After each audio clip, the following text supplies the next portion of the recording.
Now you all probably want to keep your distance. This one's probably going to get hot, like really hot, and get pretty tall. So let's slide her up. Woo!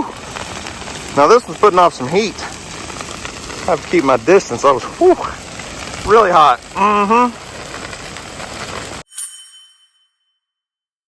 Well, what's up, guys? It's Daniel from Arms Family Homestead, and I'm back over at the Mill Creek property today. I'm going to do a little bit of work / control burn. So I came out back during the spring and met up with Cole Fagan. He's a guy that works on control burn programs in our area.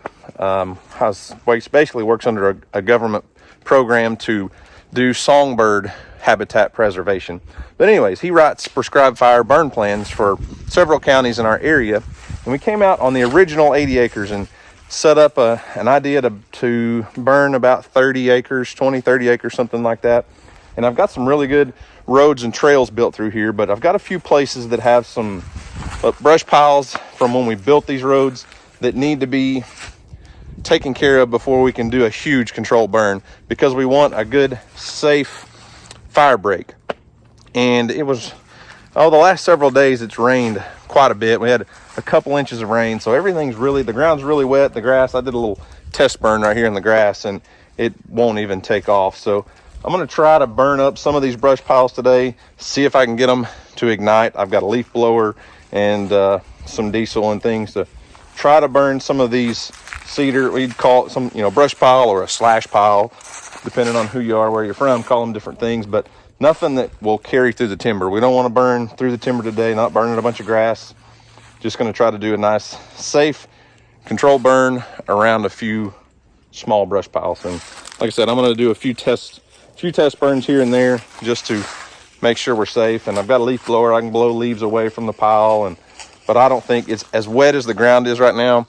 I don't think there's any threat of a fire going through the timber by any means.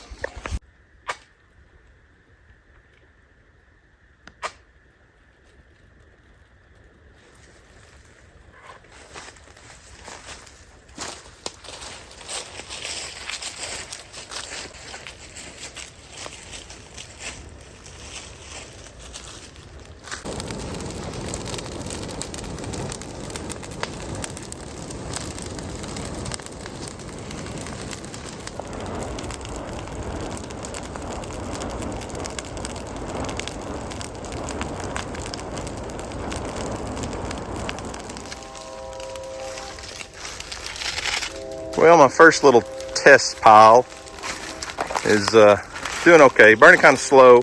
Now, the places where there's dead cedar needles, obviously they just torch, and that's the main thing we're trying to get rid of, because that's like a flash fuel, and a lot of this stuff obviously isn't just going to flash, but we've got a pretty decent hot area burning in the brush pile. This thing may burn for a couple days. That back there was a little bit of cedar needles that flashed up a little bit. It's trying to kind of climb up that cedar tree, but as wet as it is, it'll probably never make it. So, I really don't mind if it kills that cedar tree, but I'm going to watch this one burn for just a little bit longer, and then Earl and I are going to move on to the next pile.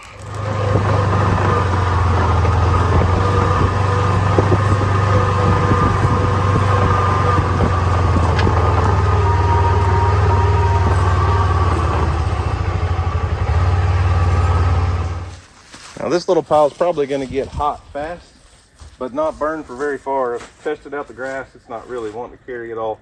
But this dead cedar is going to burn fast, but it really won't go anywhere, and I don't think it's all going to burn up.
See, this is a perfect example of why we want to burn this right now. You can see that fire's carrying up into these cedar trees, and they have a lot of moisture content in the needles right now. If this would have been an accidental fire back in July and August, it would just jump crown to crown and torch the whole forest here. But right now, as it stands, we have enough moisture in the air, enough humidity, low wind, and it's just the right time of year. It's safe to burn these brush piles underneath there, and then when the conditions are right and all the litter on the ground will burn, after all the leaves have fallen and everything, we'll be able to run a fire through the timber and not necessarily cause near as much risk of a wildfire.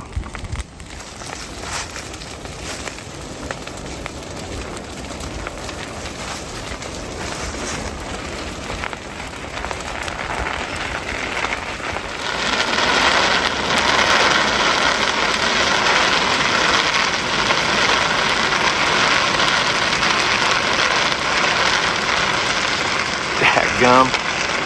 Shooting some flames up there now on that one. It'll burn down pretty quick though. There's just not much fuel there, and it can't really carry through the treetops, so it takes a spot with a ton of heat. You know, that fire's got to get really hot and shoot those flames up to actually catch those needles at all that are green anyways.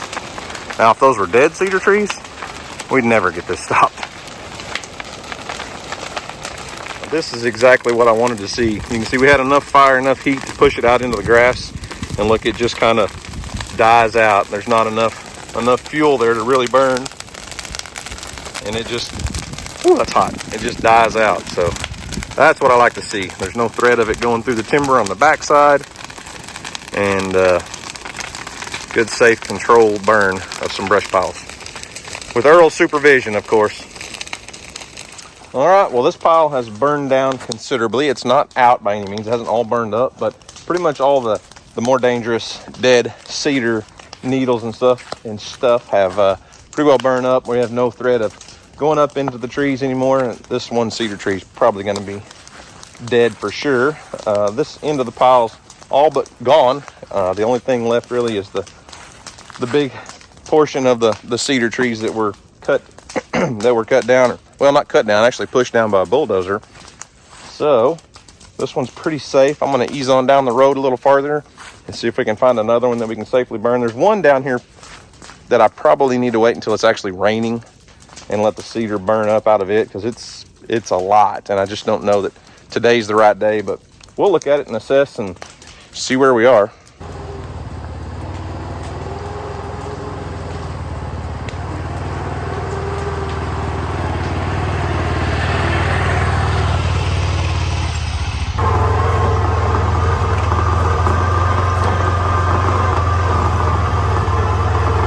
Well, our first brush pile is not doing much. I don't think we're going to be able to get it to go today.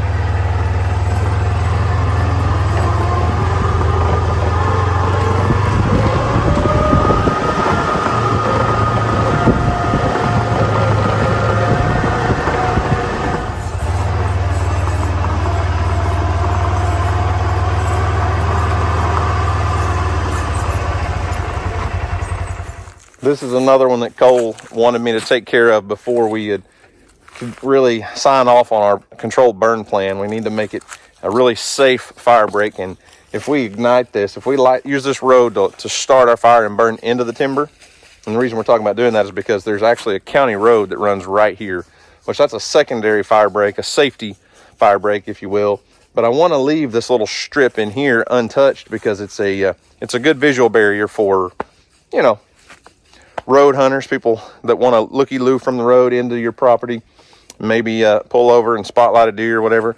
We've got a pretty good barrier through most of this area, and this road is probably, for the most part, 20 to 30 yards off of the county road. So we do not want to start a fire on this road if conditions are good for fire to carry with a giant brush pile right here. Well, that's not giant, but with a brush pile right here. So it's really just a couple cedar trees that the bulldozer pushed off that were, you know, when he was making this road. So it's going to get hot for just a few minutes, but I think it should be safe and should burn just like the last one.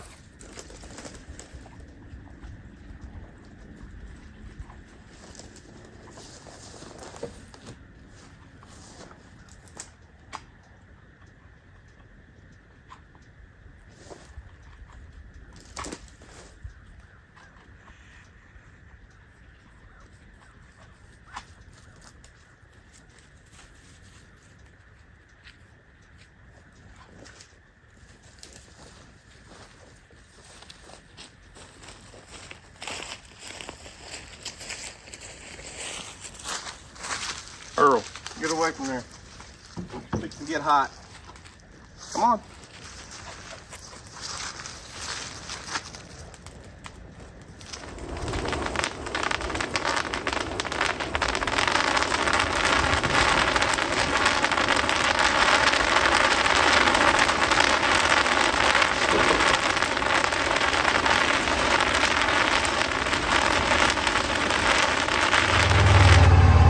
Colors on the trees, man. The leaves are falling fast, but they're still hanging on to some of the color. And some of these oak trees out here are just as pretty as they get.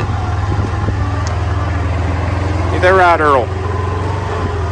Not much of a house dog, you know it. Kind of an outside dog. Alright, I'm gonna go back through and check all my piles that I've got going so far, and I've got a couple left. And I went down and scoped out the bigger one, and I really don't think it's that bad. There's not a lot of thick grass around it, and the ground is actually pretty muddy.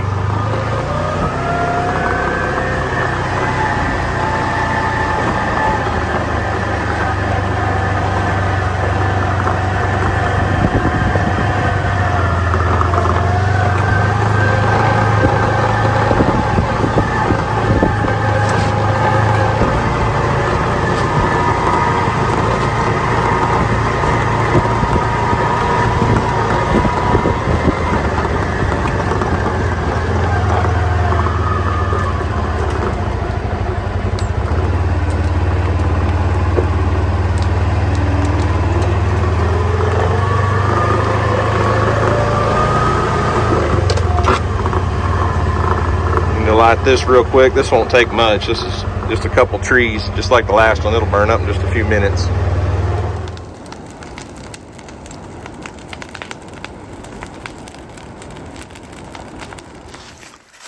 Well, that one didn't do near as well. Just not packed in there tight enough and not enough fuel to really get it going. I tried to ignite it in a couple different places, but it is what it is. Worst case scenario, I can always come over here with the skid steer and push it back into the timber a few more feet, and that'll help, you know, keep things a little bit safer for when we do actually do a controlled burn here. So, hey, quit laying down on the job, buddy. It's time to go on to the next one.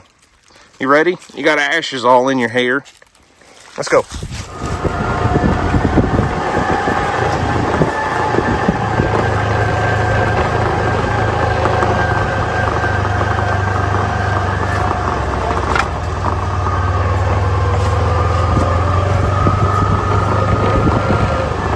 This was the one I was a little bit concerned about, but it's really not as big as what I thought it was, and it's actually kind of spread out. So I've walked all the way around it already, kind of checked everything out. I'm gonna get this thing stopped. Like I said, I've walked all the way around it, checked everything out. There is some grass here, but it's all very wet. The ground is wet and a little bit muddy, and around behind it, the grass is even thinner. So it's kind of tucked up into some bigger cedar trees. Look how many seeds are on this. Each one of those has the potential of growing another cedar tree. And there's probably, I don't know, about 57 million little berries on this tree.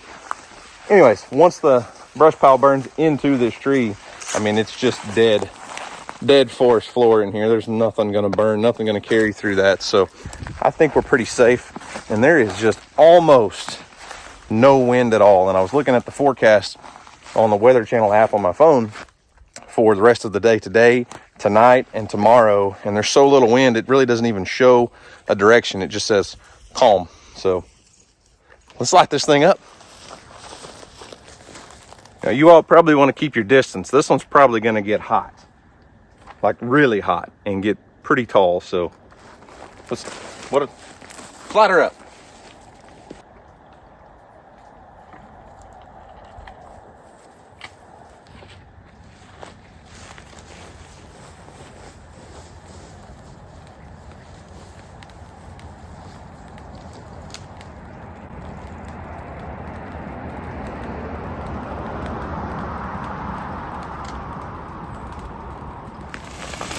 Woo!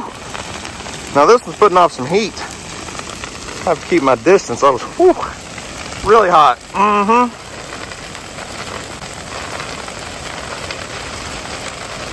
It should burn fast, but man, it's putting off some heat right now for sure. May actually move the buggy a little bit farther away. This thing is hot.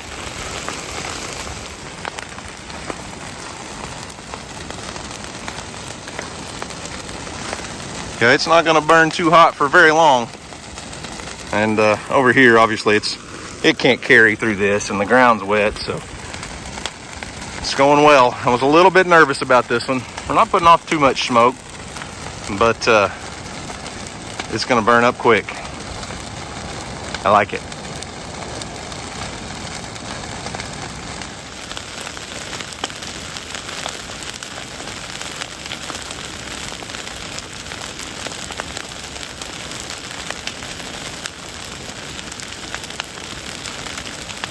Now, I'm not going to lie, even though I've tested several spots, I've started small piles, small bunches of cedar trees on fire today, and I've seen how everything's reacting. I've looked at the forecast, I've looked at the ground, I've checked everything out.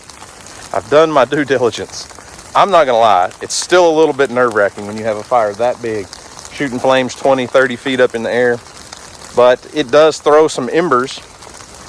And when they land, they just go out. There's not enough fuel on the ground. There's not enough dry fuel, not enough dry grass on the ground. When I say fuel, I'm talking about for the fire, not gasoline or diesel or something. But there's not enough dry grass to actually carry a grass fire right now. So it's safe, but it is still a little bit nerve-wracking.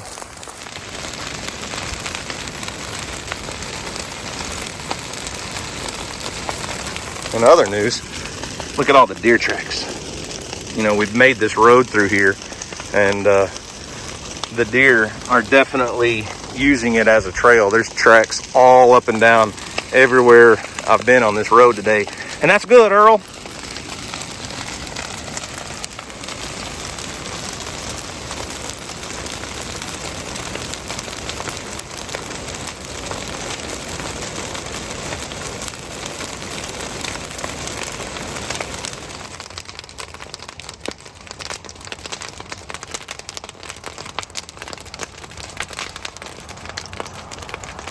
Well, I really wish I had the skid steer or a tractor here so I could, you know, take these piles and push them together as they burn, especially this one because it's kind of out in the open. And I don't. So we're just going to burn up everything we can just to make it, you know, a safer environment for a controlled burn. We don't want that kind of brush pile this close to our fire line when we get ready to do a real burn. So now we just wait. That was the last one, I think. I'm going to drive on down. I may have one more small area that needs burned, but I think that's the last one that I needed checked off the list before Cole could sign off on my controlled burn plan. So, Earl and I are just chilling, watching the fire. I think I may slide over to the cabin and make me a cup of coffee. It's getting kind of cool out here. It's clouding up. It was nice and clear for most of the day, but it's clouding up.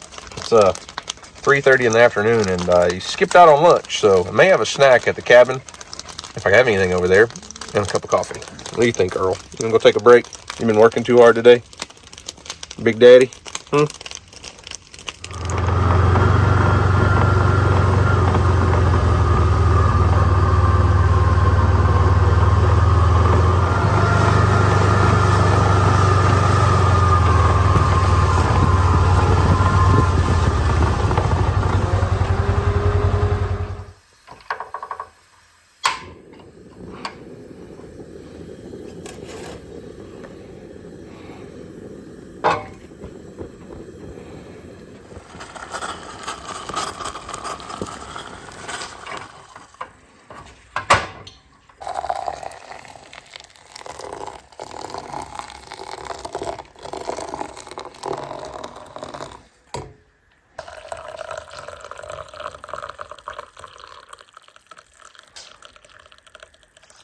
You can't have my cup of coffee, buddy.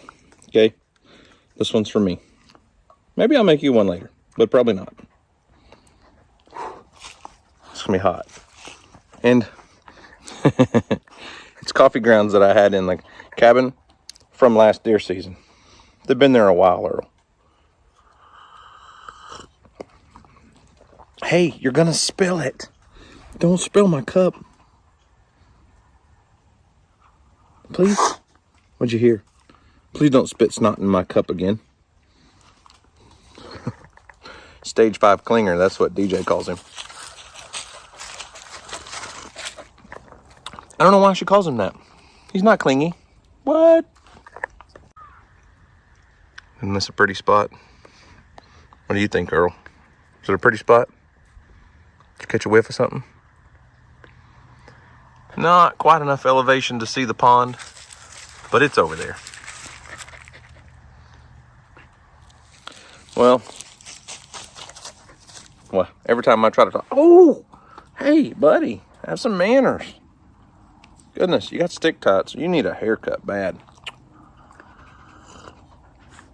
I can't complain. I mean, fresh coffee, fresh ground coffee would be better.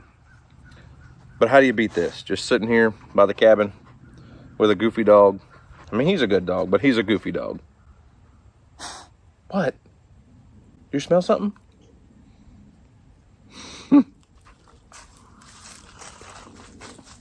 It's a beautiful day. It's probably 55 degrees, no wind.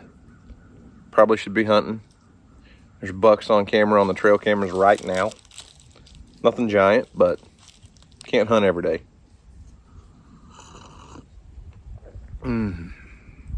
It's peaceful out here. A lot of people have asked, or maybe not a lot, several people have asked. I guess there's maybe just a little bit of confusion on my end. I thought I was pretty clear about this Mill Creek property, and we had the original 80 acres with the cabin here, and then we bought the second 80 acres, which is right next to it, that has the trailer house on it. And you guys haven't seen the cabin a whole lot lately, but you have seen this property. It's just hard to differentiate because it's all one now, where it used to be two. And a lot of folks have been asking if we sold the cabin property. I was like, no, we use it all the time, and I've been hunting on it this year several times. But if I don't show the cabin, people don't know. You hear that? Acorns are falling. That might have been a pecan. Speaking of pecans, OMG, you guys. Listen, when we started the idea of partnering with the Pecan family on this pecan thing, when they first asked, they're like, how many bags of pecans do you think you'd want to start with? I said probably 1,000, because I don't know how many people will buy and what people will want. And I said 1,000. A few weeks later, I changed it to 2,500 and thought, that ought to get us a week, 10 days, and it'd give us a good gauge to see, what the popularity of people wanting to buy pecans are. Well, we sold out of pecans, that 2,500 pounds, in 2 hours and 15 minutes. And I thought we bought too many to begin with. And that was just the first run. We will be getting more ASAP.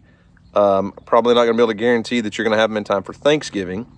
But it blows my mind at how fast those sold. And a lot of our other Christmas merch, sweatshirts and t-shirts and hats and things, cups, coffee cups, which I don't have one of here, but sold out some of that stuff in an hour, 2 hours. And we thought we bought way more than what we needed, and we were wrong. So DJ's working on getting things back in stock, reordered. It just takes a while to get things here. Pecans, we should have another load of pecans, another batch of pecans soon. I would say within a week of when you guys are seeing this, another 2,000, 2,500 pounds. So our goal is to get them to you guys as fast as possible. Now, I will say this. I'm torn on the prices, on the cost of these things, because if you just buy one bag of pecans, to me, it doesn't justify the purchase. I mean, I appreciate that so many of you did it, but the shipping cost, since they weigh a pound, by the time you figure in the cost of the pecans and the shipping and taxes that are all figured in, some of you guys are paying $25, $28, all said and done to get it to your door. And that's high for a pound of pecans. I know it is, but shipping, we're not Amazon. I don't know how you do free shipping on something like that. That's just unreasonable. So I appreciate it. Thank you very much. Next time, I think if you buy in the future from us, it would be way more economical to purchase like 3 bags. Then you're not spending, I mean, you're going to spend the same amount on shipping, but you're going to get a lot more product. So I think Earl's ready to go check our fires. He sure looks nervous.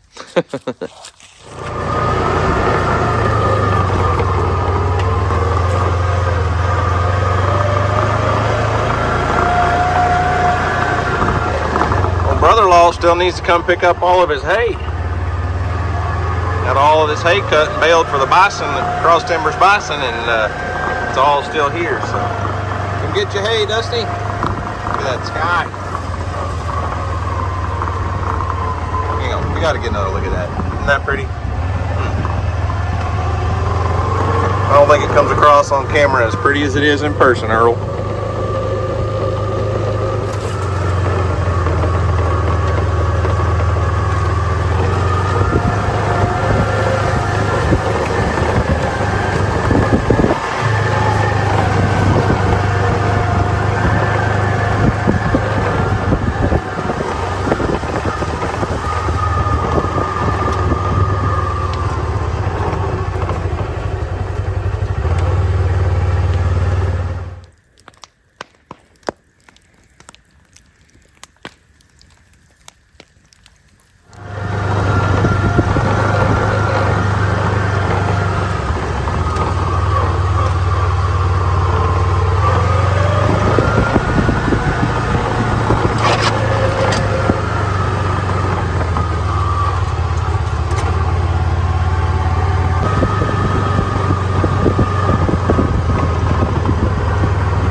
Well, there's county road right there.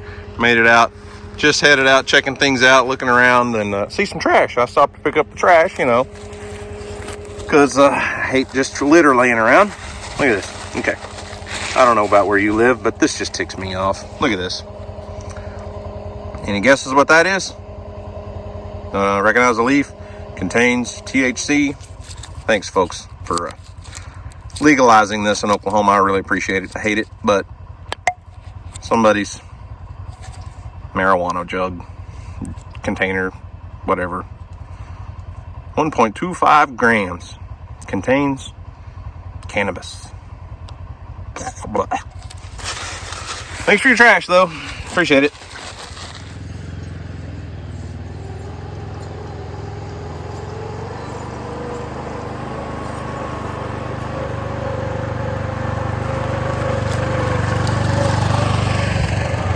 Well, folks, I've got to get home and feed all the animals before it gets dark. Pretty much all the brush piles have burned down, done everything they're going to do. The humidity levels start coming up as the sun sets. We have no wind, and they'll just sit there and smolder for the next probably day or two. But I'll come back over tomorrow in the morning and check things out. There's only one brush pile, that one that I was a little bit leery of, that even has enough left in it to really do anything, and it's smoldering pretty hot. But for the most part, everything is 100% safe around all these brush piles. And I've been talking about this controlled burn that we came out and mapped out back during the spring. Well, that was before we bought the additional 80 acres. And Cole came out the other day, and that was why I was burning those brush piles today, is he wanted me to get rid of those. But we drove around the new 80, and we're going to extend this burn unit from whatever it was, 20 or 30 acres maybe. I don't even know if it was that big, but we're probably going to double it and burn a lot of the timber and some of the pasture area on the second 80 acres. Combine it all, basically just double the size of the controlled burn, and pick up some of this. Hang on. We'll pick up some of this area that I'm driving through right now, and everything will have basically a good 2-track road all the way around it. We'll come in and mow and make sure the ground is, you know, got a good fire break, a good fire line on it. We'll burn some of this stuff off. Probably, we're hoping maybe December, January time frame. See, I've got a road through here, goes over towards where our shed ground blind is. But anyways, got a lot done today. Got a project I needed to get checked off a list done. I would give anything if the weather was like this every day. It is amazing. Just almost a little bit too warm for a hoodie, but just a little bit too cool for a t-shirt. I love it. So anyways, guys, that's all I've got for today. Thanks for watching. I hope you enjoyed it. You guys have a great day, and as always, we'll see you on the next video.